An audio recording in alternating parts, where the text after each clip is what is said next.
नमस्कार, मी यामिनी दळवी. बुलेटिनमध्ये तुम्हा सगळ्यांचं स्वागत आणि आतापर्यंतच्या सगळ्या महत्त्वाच्या बातम्यांचा वेगवान आढावा 100 हेडलाईन्समधून. स्थानिक स्वराज्य संस्थांची प्रभाग रचना पूर्ण करा, निवडणूक आयोगाची राज्य सरकारला सूचना. तर सरकार याच आठवड्यामध्ये प्रभाग रचना आयोगास देण्याची शक्यता. 4 महिन्यामध्ये साऱ्या निवडणुका पूर्ण करण्याचे सुप्रीम कोर्टाचे आदेश. लाडकी बहीण योजनेमध्ये अनेक चुका झाल्यात, सरसकट सर्वांना लाभ देणं चुकीचं होतं, उपमुख्यमंत्री अजित पवार यांची कबुली. विद्यार्थ्यांना आता पहिलीपासूनच सैनिकी शिक्षणाचे धडे, शालेय शिक्षण मंत्री दादा भुसे यांची एका कार्यक्रमामध्ये घोषणा. माजी सैनिक, क्रीडा शिक्षक, एनसीसीचे शिक्षक देणार सैनिकी शिक्षणाचे धडे. कलियुगामधल्या मुघलांच्या वंशजांनी पुन्हा एकदा गरळ ओकली. आमदार महेंद्र थोरवेंनी सुनील तटकरेंवरती केलेल्या टीकेला राष्ट्रवादीचे प्रवक्ते आनंद परांजपे यांचं प्रत्युत्तर. बकरी ईदला बकऱ्याची कुर्बानी देणं थांबवा, विश्व हिंदू परिषदेची मागणी.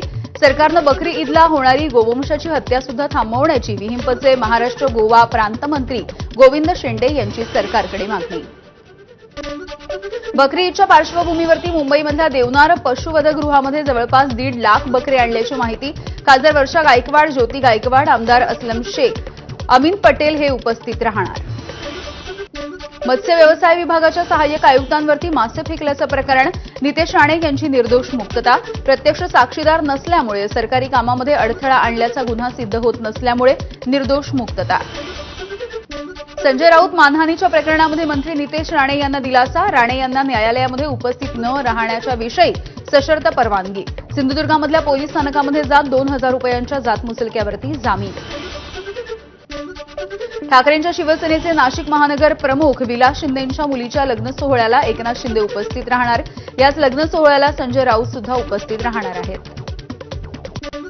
कोण कोणाच्या लग्नाला येतं हा राष्ट्रीय विषय नाही, मंगल कार्यामध्ये कुणी कुणाला आशीर्वाद द्यायचा हा ज्याचा त्याचा प्रश्न आहे, संजय राऊत यांची प्रतिक्रिया. मुख्यमंत्री देवेंद्र फडणवीस नाशिकमध्ये मुक्कामी. पुतण्याच्या लग्नासाठी खास नाशिकचा दौरा. तर साईबाबा हॉस्पिटलचं सुद्धा फडणवीसांच्या हस्ते उद्घाटन. लग्नासाठी मराठा समाजाची आचारसंहिता जाहीर. 200 लोकांमध्ये हे लग्न पार पाडा आणि हुंडा सुद्धा बंद करा, आचारसंहितेमध्ये नमूद. माझी फॉर्च्युनर त्यातली नाही, करमाळा इथल्या सामाजिक कार्यकर्ते अतुल खुपसे यांनी हगवणे प्रकरणाच्या नंतर चक्क गाडीवरच लिहिला मजकूर. सध्या सोशल मीडियावरती त्याची जोरदार चर्चा. राजेंद्र हगवणेंचे मेवणे जालिंदर सुपेकर यांच्या काळामध्ये शस्त्र परवान्यांची खैरात. 400 पेक्षा अधिक शस्त्र परवाने वाटल्याचं समोर. चंद्रपूरमधल्या बालाजी हॉस्पिटलची राष्ट्रवादीचे माजी शहराध्यक्ष प्रदीप रत्नपारखींच्या कुटुंबियांकडून तोडफोड. डॉक्टरांनी उपचारामध्ये हयगय केल्याचा रत्नपारखी यांच्या कुटुंबियांचा आरोप आहे.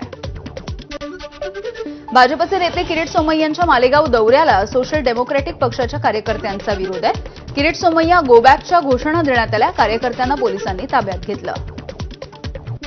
ठाण्यामध्ये पडघ्यासह एटीएसची 15 ठिकाणी छापेमारी. पाकिस्तानी हेर रवींद्र वर्माच्या अटकेच्या नंतर एटीएसकडून ठाण्यामध्ये तपासाला वेग. छापेमारीमध्ये 200 पेक्षा अधिक पोलीसही सहभागी.